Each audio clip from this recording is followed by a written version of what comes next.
नमस्कार दोस्तों, D rate के एक और रिएक्शन वीडियो में आप सभी का स्वागत है। मैं हूं आलोक। तो आज जो वीडियो मैं आप लोगों के लिए लेकर आया हूं और जिस वीडियो पर मैं रिएक्शन देने जा रहा हूं, बड़ा ही मज़ेदार वीडियो है और ये मुझे किसी ने रेकमेंड किया था। तो रेकमेंड कोई और वीडियो किया था, लेकिन उसके बाद ये वीडियो मुझे उससे ज़्यादा अच्छी लगी है। एक ही बंदे की वीडियो। तो इसमें एक पाकिस्तानी है जो बेसिकली अमेरिकन है, अमेरिकन पाकिस्तानी है। वो इंडिया आए, इंडिया गए, दिल्ली आए, आगरा गए, अपने जो इनका जो पैतृक जगह है, गुजरात में एक जगह है राजकोट के पास, वहाँ पर गए, फिर मुंबई गए। तो इन्होंने अपना एक्सपीरियंस जो है वो इंडिया के बारे में शेयर किया है और उसको इन्होंने पाकिस्तान से कंपेयर किया है।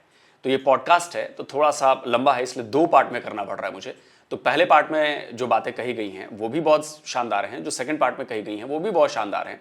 मैं आपको ये वीडियो दिखाता हूं और इसके बाद बहुत सारे पाकिस्तानियों की जो क्या कहें, जो डबल स्टैंडर्ड है उनका और जो उनको लगता है कि भारत जो है वो बड़ा ही बेकार देश है और ऐसा है वैसा है, वो उसकी आंखें उनकी खुलने वाली हैं। तो चलिए देखते हैं। थोड़ी हैप्पीनेस जिंदगी में ले आओ। कैसी थी India trip? Yeah, it was fun. बड़ा मज़ा आया मुझे. First time properly traveling in the country. We went to Delhi for a day. Delhi से आगरा गए, ताजमहल देखा. वहाँ से we went to Rajkot and then to Batwa and Bagasra, which are my ancestral homes from both my maternal and paternal side. वहाँ से गोवा, वहाँ से फिर Bombay. There is an energy that you feel among people, and the way to sum it up is the energy is that they're feeling, particularly among, I met basically my friends from college that I went to college with, was that this is our moment, if not now then never. That's the attitude. The attitude is that there is a lot of investment in infrastructure, a lot of investment in building things in India, a lot of activity to digitize the country. I'll give you an example, 2 examples. Bombay में मोची के पास QR code था, ठीक है. पान वाले के पास QR code था, आपको कैश की ज़रूरत नहीं है, आप स्कैन. कचौरी बंद लोग खा रहे थे वहाँ, मैं देख रहा हूँ यार कचौरी सब खा रहे हैं और खा के जा रहे हैं, पैसे कोई नहीं दे रहा, ट्रांजैक्शन अबे वो चेक क्यों नहीं कर रहा. फिर मैंने साइट पे देखा तो पेटीएम का QR कोड लगा हुआ था, लोग स्कैन करके दे के चले जाते थे. उसके अंदर फिर मैंने दोस्त से पूछा कि how does the guy keep track of किसने दिया, कितना आया, कितना नहीं आया. उसने कहा ये that actually is an issue. So what the fintechs have started doing is giving smart speakers that are connected to the merchants wallet. तो अनाउंस करता है speaker, 50 rupees received, 100 rupees received, 20 received. तो वो अपनी कचौरी बना रहा है या पानी पूरी या पान बना रहा है और पीछे उसके पास स्पीकर है, तो उसके बाद आवाज़ आती रहती है कि पैसे दे दिया किसी ने, रिसीव्ड अकाउंट, माइक्रो ट्रांजैक्शंस. दूसरा बेसिक चीज ऐसा लग रहा है कि पता नहीं को फ्यूचर में चले गए हैं आप पाकिस्तान से इंडिया. मतलब yeah, it was transformational, right? अब these are like pretty accessible. मतलब ये कोई not rocket science, zero rocket science. no. So and again ऐसा नहीं है कि इंडिया में कैश अब इस्तेमाल नहीं होता. India's cash circulation as a percent of GDP is 13%. Pakistan is roughly 20%. तो आप उसको 13 तक भी ले आएँ, compared, bring it at par with India. It transforms the economy for various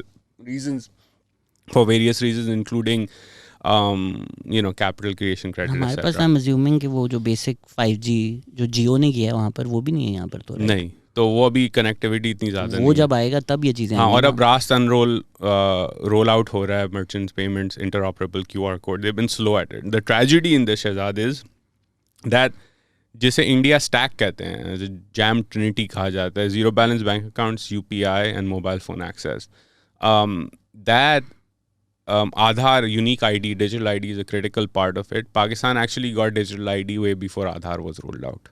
मैंने अपना आई थिंक पहला NIC जब बनाया था उसमें चिप थी. हाँ, पहला NIC अपना. सेम.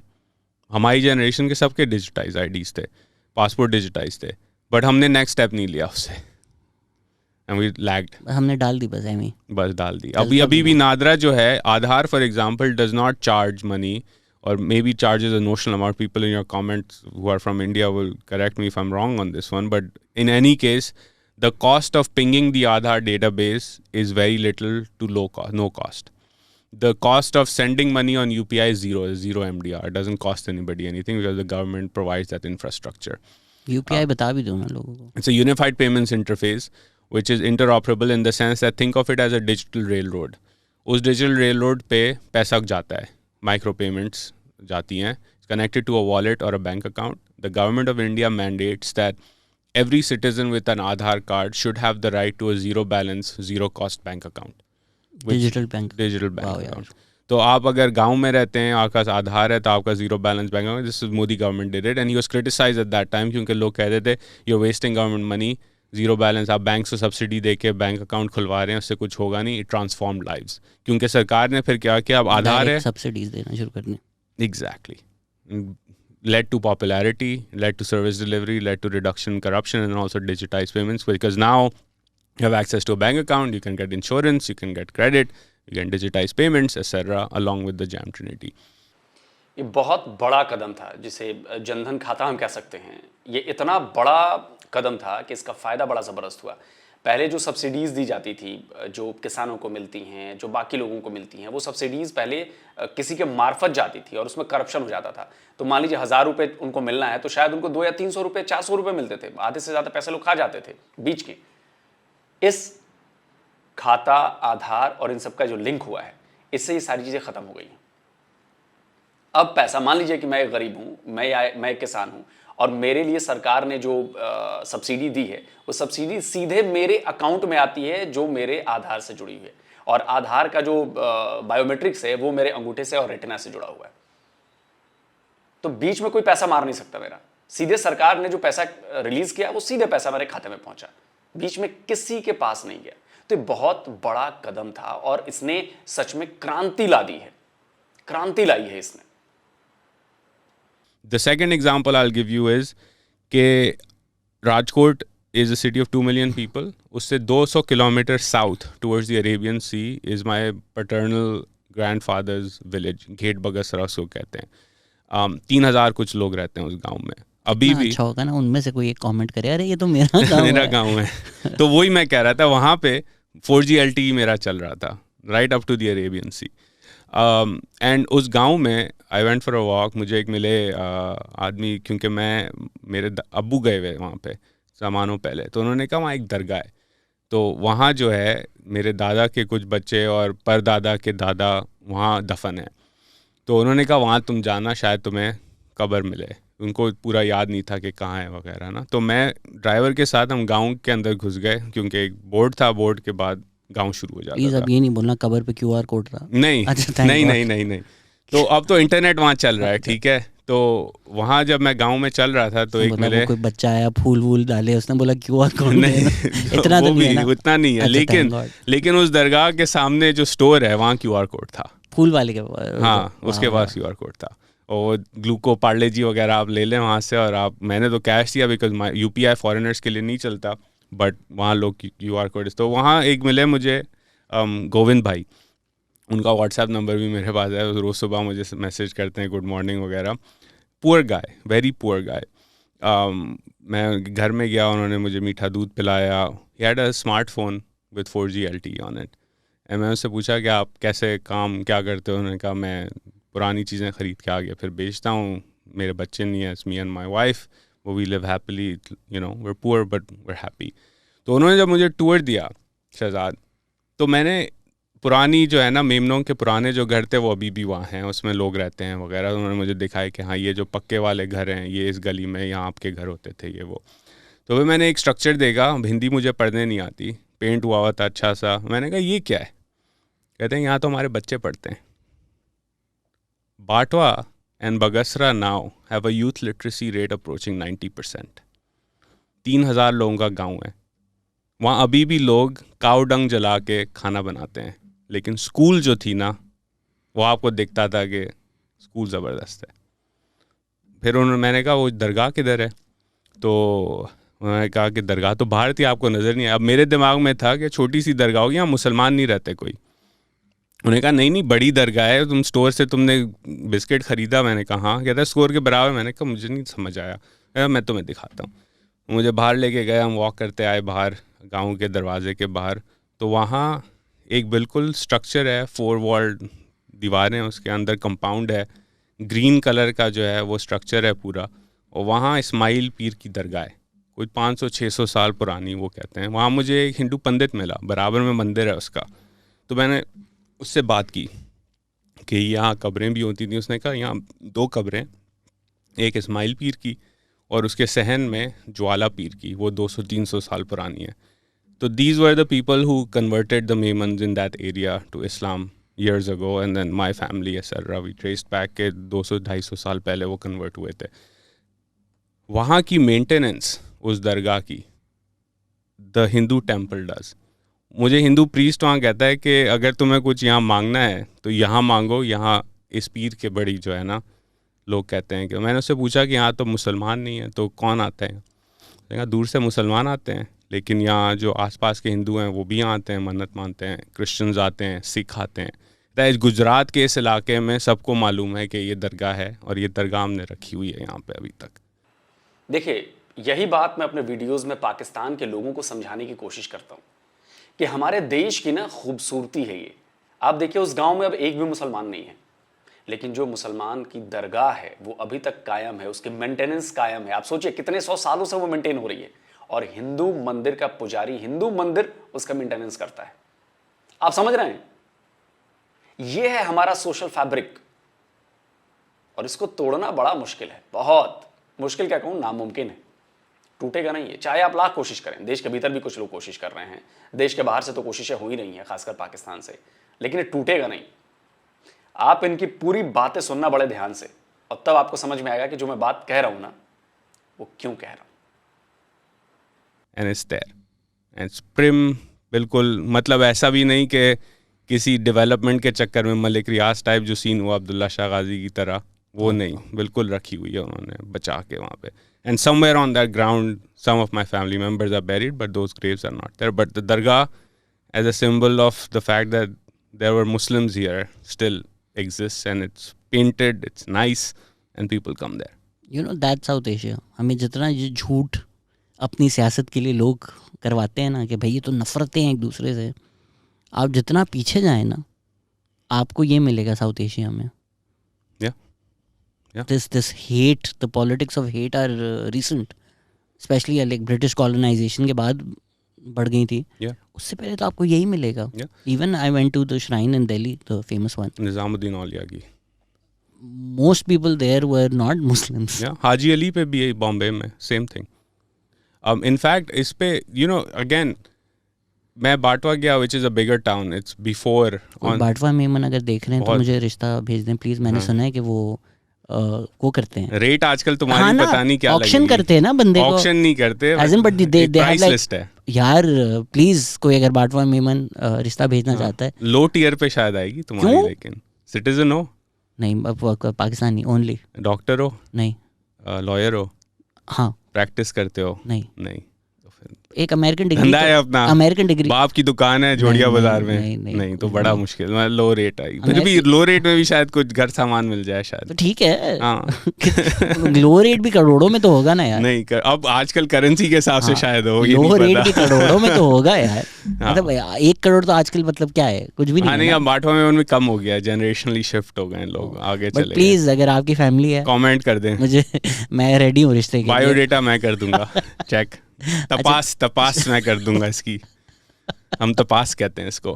बिफोर मैंने अपना रिश्ता करवा दिया. क्या सुना रहे थे? तो बाटवा में which is a bigger town, तो वहाँ 4000 मेमन घर होते थे पार्टीशन से पहले. और बाय द वे बगसरा में जब मैं उसने गोविंद भाई ने मुझे घर दिखाए, in fact before I go to Batwa एक और बगसरे की बात बता दूँ.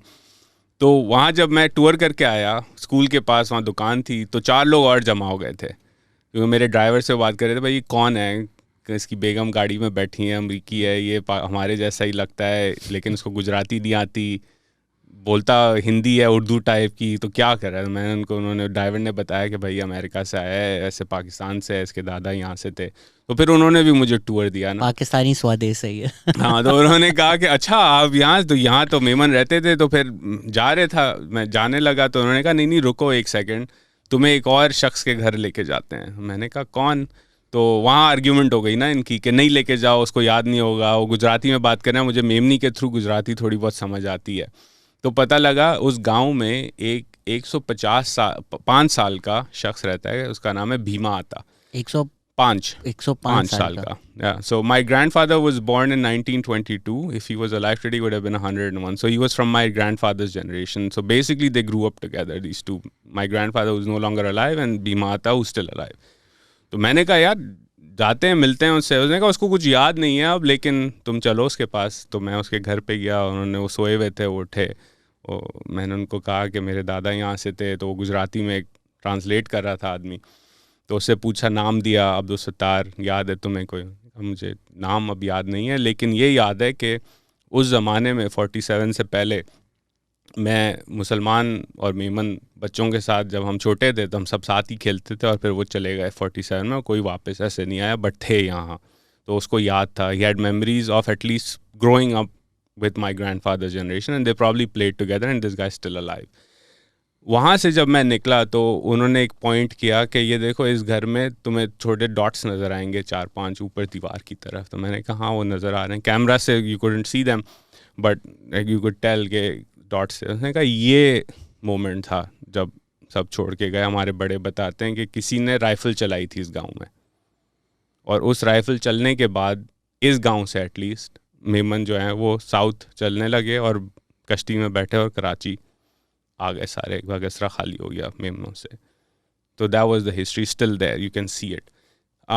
तो उससे पहले बाटवा आता है जूनागढ़ के साउथ बिफोर बगसरा. बगसरे के बाद बगसरे में मैं हमेशा सोचता था, एंड मेरे कज़न ने फिर फेसबुक पे भी ये मैसेज किया कि मेरे दादा को बड़ा शौक़ था बीच जाने का. पहले किमाड़ी जाते थे, फिर जब क्लिफ्टन आ गए तो क्लिफ्टन बीच बड़ा जाते हर इतवार को ना. वो जाके वो बस खड़े होते थे और बैठते थे, कुछ पापड़ वगैरह खाते थे. और मेरे परदादा, I don't remember him, I wasn't born, he had passed away, but the elders in my family remember him. He used to love going to Keamari as well. तो जाके पता ये चला कि बगसरा से 20-15 मिनट की drive, basically an hour long cycle ride, is the Arabian sea. So they loved going there after coming to Karachi, going to the beach, because that was what their home looked like. And they never talked about it.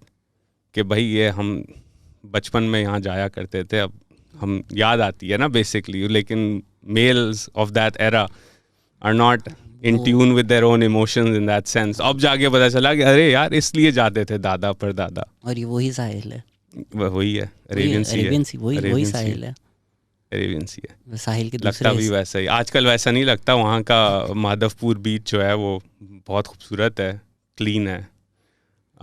आबादी कम इसलिए साफ़ है ज़्यादा कराची के हिसाब से, but yes वो याद आती थी. खूबसूरत बात है यार. वो सोचते होंगे बैठ के कि वही पानी है, वही पानी है. इसी पानी से आए थे, लेकिन जा नहीं सकते वापस. तो ये था बाटवा में. उससे पहले मैं बाटवा गया था. It's a bigger town, 4000 Memon रहते हैं वहाँ पे. वहाँ पे जो है कोई 12-13 मस्जिदें हैं पुरानी, लेकिन एक बड़ी मस्जिद है, जामा मस्जिद उसको कहते हैं. उस वहाँ जाने से पहले माय डैड हैड सेड कि उस ज़माने में इवन बगसरा में जो पैदा होते थे उनकी बर्थ रजिस्ट्रेशन बाटवा में होती थी. तो तुम म्यूनिसिपल ऑफिस जाना और उनसे पूछना कि फ़ाइलें शायद हों उनके पास. तो मैं वहाँ पूछा मैंने ड्राइवर से कि भाई कहाँ. तो उसने कहा यहाँ म्यूनिसिपल ऑफिस तो नहीं होती, लेकिन नागर पालिका कहते हैं लोकल गवर्नमेंट ऑफिस को. तो मैं वहाँ पहुँच गया, ऊपर गया, नमस्ते जी क्या काम. मैंने कहा सर मेरे दादा यहाँ से थे और नाना भी थे, तो उनकी बर्थ रिकॉर्ड मुझे देखना है ना. अब उन्होंने बाद में मुझे ये बताया, वो समझे मैं किसी प्रॉपर्टी के चक्कर के लिए बर्थ रिकॉर्ड और डेथ रिकॉर्ड देखने के लिए आया हूँ ना. तो उन्होंने एक लड़के को नीचे भेजा, कहते हैं अच्छा कब के थे. मैंने कहा 1922 और 1929, ये 2 साल थे जो दादा 1922, नाना 1929. उन्होंने एग्जैक्ट डेट मांगी तो मुझे याद नहीं थी, तो मैंने व्हाट्सएप में लाया डैड को कि भाई बताएं कि क्या तारीख थी है, वो मैं लिखूं उनको बताऊं. वो गुजराती में लिख रहे हैं वहाँ पे, मैं ट्रांसलेट करके लिख रहा है एक शख्स. बंदे को नीचे भेजा. 1900 से 1930 तक का वो एक स्टैक ले आया फाइल्स का, पुरानी लाल रंग की. And 6 people started going through 1922, 23. अब मेरी परदादी का नाम जुलेखा था, तो उस 1922-23 के पीरियड में 6 जुलेखा मिली जिनका बर्थ रिकॉर्ड था. उस ज़माने में दे वुड पुट एक कॉलम जेंडर का होता था, मेल फीमेल 10 करके वो लिखते थे, फिर माँ का नाम लिखते थे, फिर एड्रेस लिखते थे और बच्चे का नाम, और उसका वज़न भी शायद लिखते थे उस वक्त. तो वो उनको मिली, लेकिन नाम मैच नहीं हुआ. But the people were so friendly. फिर बाद में उसने पूछा कि यार तुम क्या प्रॉपर्टी के लिए क्या है. मैंने कहा नहीं प्रॉपर्टी के लिए नहीं है, मेरे दादा नाना यहाँ छोड़ के चले गए थे सब, तो मैंने सोचा चेक करूँ कि रिकॉर्ड है तो शायद फोटो ले लूँ उसकी. तुम्हें चमाट मारी के एमी टाइम जाया कर दिया. नहीं 6 लोगों की तुमने दिन जाया फिर किया। उन्होंने और देखा. जब मैंने उनको ये कहा ना, उन्होंने कहा 1 सेकंड बैठो. फिर एक शख्स कहता है कि उसे छोटे को बुलाया ऊपर, कहता है उसको ऊपर बुलाओ, वो PDF चेक कर. मैंने कहा PDF? तो कहता है हमने सरकार का फंड है डिजिटाइजेशन का, तो हमने 1954 तक की सारे बर्थ और डेथ रिकॉर्ड्स डिजिटाइज कर दिए हैं. तो नाम बताओ तो हम सर्च कर दें, लेकिन शायद पुराने किसी ने किए हों. तो वो बैठा कंप्यूटर पर, उसने बर्थ ईयर डाला, उसने नहीं कि ये वाली फाइलें नहीं हुई इसलिए वो नीचे हैं. They couldn't find the name, but it was beautiful to see so many people willing to help. फिर उन्होंने बताया, एक बैठा हुआ था वहाँ नागर पालिका में ऑफिशियल, उसने कहा मेरा जो घर है वो मेमनों का था, अभी भी वैसे ही हमने रखा हुआ है, अंदर से रेनोवेट किया, बाहर पुराना ही है, तुम जाओ यहाँ चलो, आगे मस्जिद है वो चेक करो. तो फिर मैं आगे गया, मे बी ½ किलोमीटर इन, तो वहाँ पुरानी जामा मस्जिद थी, उस पर गुजराती में बोर्ड लिखा हुआ है कब बनी. अंदर गया तो रेनोवेशन वर्क चल रहा था, तो एक साहब आए, उन्होंने कहा अभी तो नमाज का वक्त नहीं है. मैंने कहा नहीं मैं ऐसे ही आया हूँ, मैं बाहर से हूँ. तो उन्होंने कहा पाकिस्तान से हो? मैंने कहा पाकिस्तान से. उन्होंने कहा और देखो, ऊपर मीनार तक मुझे लेके गया, मीनार से मैंने व्यू देखा पूरे बाटवा का. और नीचे आया तो उन्होंने कहा इमाम साहब आ रहे हैं, वो आपसे बात करेंगे. तो उन्होंने नंबर दिया अपना, बताया यहाँ 13-14 मस्जिदें हैं पुरानी मेमनों की, एक में नमाज होती है अब, क्योंकि मेमन इतने नहीं है मुसलमान बाटवे में, और धुराजी का जो ट्रस्ट है वो उसको मेंटेन करता है अब.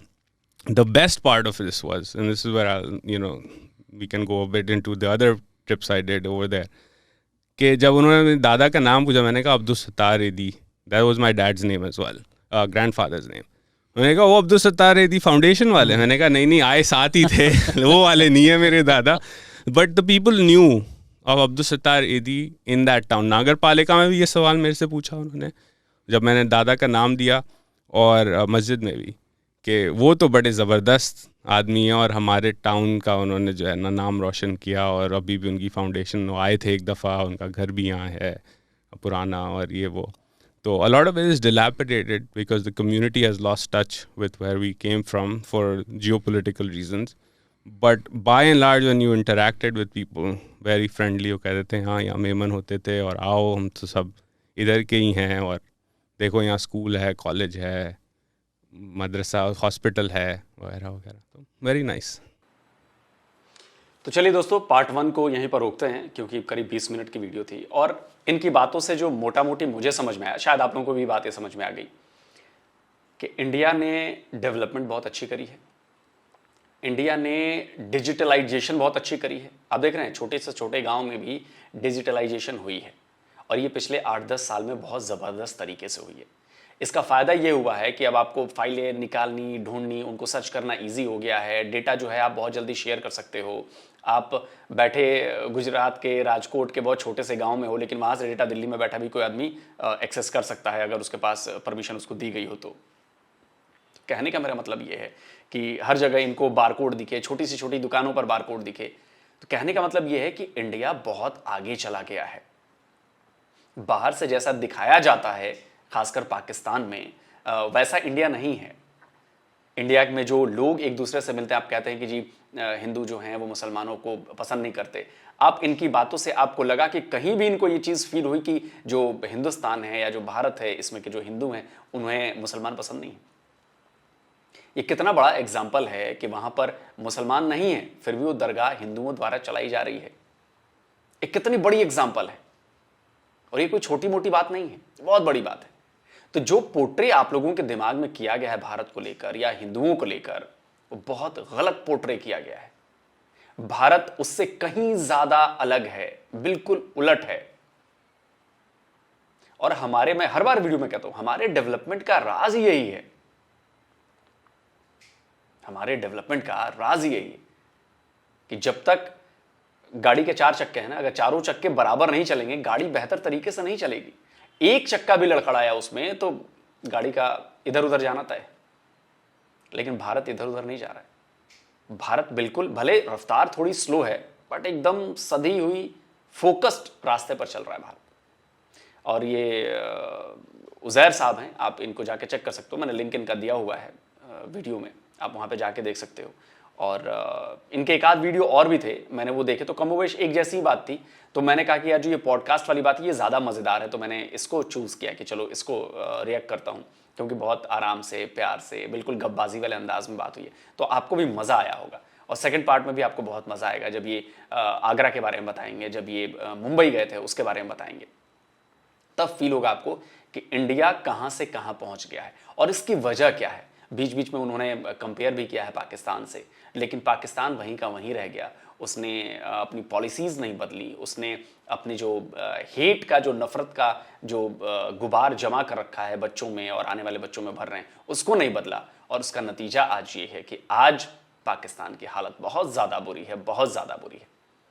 आज उसी हेट का नतीजा है कि भाई जब होली खेल रहे थे पंजाब यूनिवर्सिटी में और कराची यूनिवर्सिटी में बच्चे, हिंदू कम्युनिटी के बच्चे, माइनॉरिटी कम्युनिटी के बच्चे, उनके ऊपर पथराव किया गया, उनको मारा पीटा गया, बेचारे जख्मी हो गए हैं, कोई FIR तक दर्ज नहीं हुई है। और इसके बाद आप कहते हैं कि जी माइनॉरिटीज़ को सारे हक मिलते हैं, तो वाकई में जो माइनॉरिटीज़ के हक हैं वो नहीं मिल रहे हैं वहाँ पाकिस्तान में। बताइए, होली खेलने पर भी अगर वहाँ पर मारपीट की जाने लगे तो आप समझिए कि ये आपकी नफ़रत किस हद तक बढ़ चुकी है, आपने अपनी पीढ़ियों में नफ़रत किस हद तक डाल दी है कि वो इन त्योहारों पर भी जो आपस में सौहार्द, आपस में भाईचारा, आपस में प्यार बढ़ाने वाले हैं, उनको आप नफरत की निगाहों से देखते हो, उनको आप मजहबी चश्मे के नज़र से देखते हो। तो जल्दी ही इसका दूसरा पार्ट भी लेकर आता हूं, मिलता हूं, नमस्कार, जय हिंद।